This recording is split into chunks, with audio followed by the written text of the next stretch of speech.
Ffbe 1 here, guys, and this time we're gonna do a banner analyze of the Gilgamesh Vanquisher. Now this banner is a bit different because there's no new unit, there's no exclusive units, there's no surprise awakenings, there's nothing here, not even from the Japanese side coming along. No, these are units we already seen before coming here. This banner feels like a People's Choice banner as a second place of somebody else, but it's not too bad of a banner if I gotta be honest. But I would say you don't need to pull on this particular banner here, because you could do half pull and there's a good chance you get some of these units I'm recommending here. And that's what I'm going to do. I'm going to list here the 5 of these units here in my 5 list. Who I think is the best. We're starting at the bottom, who I think you don't need to go too crazy about, because there's a good chance you're just going to get this unit no matter what. So let's start at the bottom with Bards. Now, it's not because Bards is a bad unit. He's actually a unit that does have some good elemental and power within him. Also, he has a pretty decent TM, the double hand, some sadly cannot stack here in the global version. But it seems like Gumi is trying to do some experimental with this double hand we've seen with Olive. So, if you do have Olive around, this is the time for you to get these Bards here and do a little quicker with TM farming with this double hand. Especially wise with his passives here, we have the HP plus 20%, defense plus 20, and the attack plus 20. He also has Last Stand in his kit. He also has a unique Threat and Oath when he's equipped with a sword that increases his attack and magic with the sword, and Bark Pendant that increase all his all his stats with 20% except with 10%. Quite impressive all around. He's a good unit who has an upgraded version of Barrage as a wind element. Pretty nice. He's a fine 3-star unit, and especially his weapon selection is really good. There's very little limitation there, and armor-wise, there's nothing stopping him to equip everything. So he's a freaking cool unit there for a 3-star. And number 4, I would put Ramza. Yeah, it might be a bit of a surprising put 5-star down here, but that's because 5-star Ramza is not that impressive at the moment.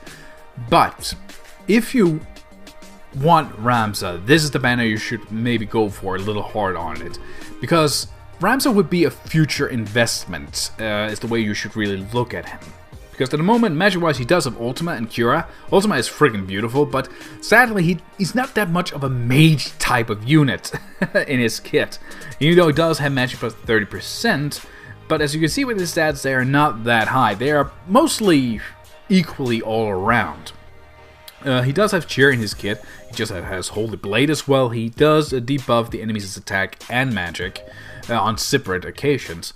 But the really standout is the Hero's Rim. Now this is 3 turns where he stands singing, buffing your team up with 40%. That is the core thing about him in the future when enhancements comes here. We don't know when the enhancements comes. It could maybe come mid of this year, or maybe the end of the year, or beginning of the new year. We don't know. It will come eventually. Now, Hero's Rim becomes absolutely insane on Ramza. That's why you see him so high up in the Japanese charts. This thing will be upgraded to 100% buff to your entire team. Not only that, it will also cast heal on your team for the next 3 turns as well, but it will also give you MP recovery to your entire team. Yes, buffing up your team 100%, HP recovery, and MP recovery as well. Everything on your team for the next few turns. That is insane as he stands and singing. That is just insane. That's how I'm more like seeing that he's a future investment. As you can see, he also has a passive that increases all his elements resistance with 50%. Also pretty cool. And he has a decent enough selection of weapons what he can use. He is a surprisingly strong unit and no limitation on armor. But you should only go for him if you really, hey, I want this guy more than anything. But he also has a freaking amazing TM, of course, the Brave Suit. Attack and magic plus 15% and a defense of 51. Yeah, that is a really good TM, especially since it's a cloth TM, so a lot of units can use this actually. Definitely worth going for that. As number 3, you might not agree me to put Snow here. I know there's a lot of people who is not a big fan of Snow, and you might even put him down below, even under Bards. But I'm still sticking to my guns here, saying Snow is a freaking amazing tank with natural draw attack in his kit with a 50% chance, but most importantly, the counters he has. He has so many counters in here. Counter against physical and magical. You're going to see this guy just hitting back constantly. I love this unit. He has so high HP that it's very hard to kill him. Magic-wise, is nothing out of the ordinary, but really his TM is freaking beautiful. Really powerful. It is an attack plus 30, raw stat, and defense plus 30. And when you're equipped with a fist weapon, it will give your unique passive 20% increase to attack and defense. And this thing is stackable. Yes, you can have 2 on. It's an accessory, so it becomes powerful. It's very good for Farion and Randy in the future. So believe me, it's freaking beautiful. It's a very powerful TM. But I just love him because he's such a unique tank. The only problem I have with him is in the future when the enhancements comes. The enhancements doesn't make him a better unit. That is when he starts to falter really off, after my opinion. Some of the other tanks are going to just far surpass him. But at the given very moment, I think he's a freaking amazing tank. But sadly, the future is not going to be too good. But he's still worth getting. Because remember, he's not only can only use fist weapons, he can also use mazes and throw weapons. And especially with mace weapons, we have that for one of the events there with the man-eater pod on it. It's actually pretty good to toss on him. I like it. I like what he has. And of course, number 2, I'll put X-Death here. Now you might be wondering, why the hell I'm putting a 3-star this high up? Well, that is because of the situation we have here in the global. You see, Gumi is trying to make mages here on the global side much more powerful, much more useful. We have seen with the Emperor's TM getting a buff under 20 more magic power on that as well. And we also seen some of the events where they kind of force us all to use more mages.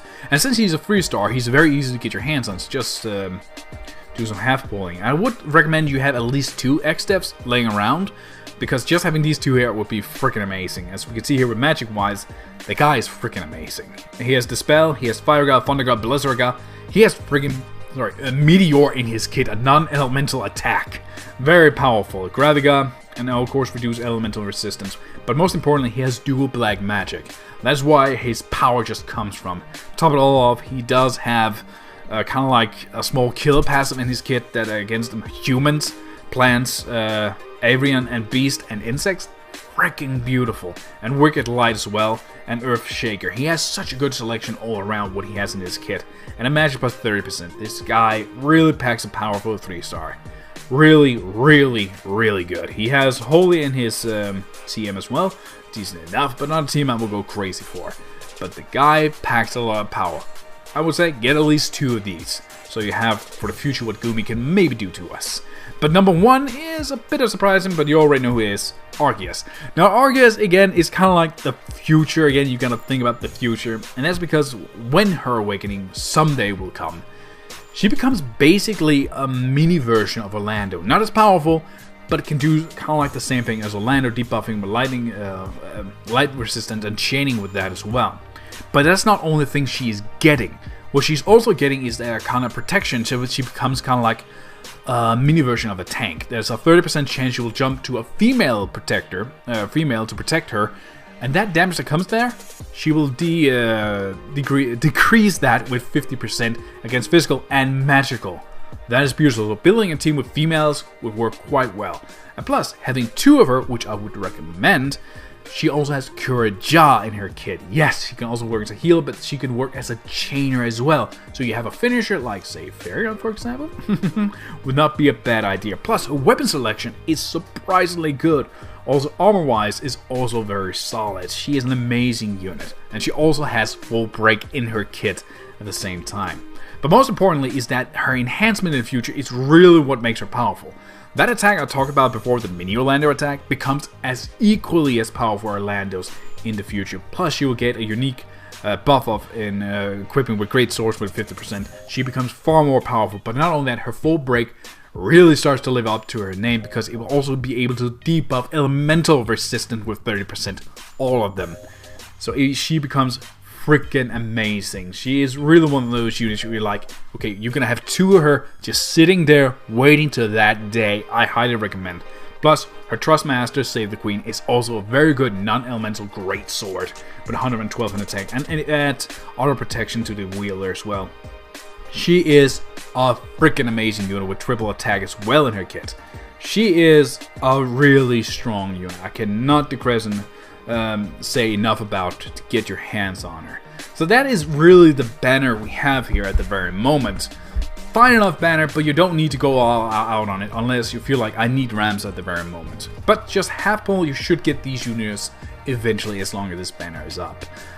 So please like and subscribe to the channel, guys, and please tell me down below who would you aim for in this banner. For me personally, I would go for a second X step, and I would go for Argius personally. That's why I have them so high up.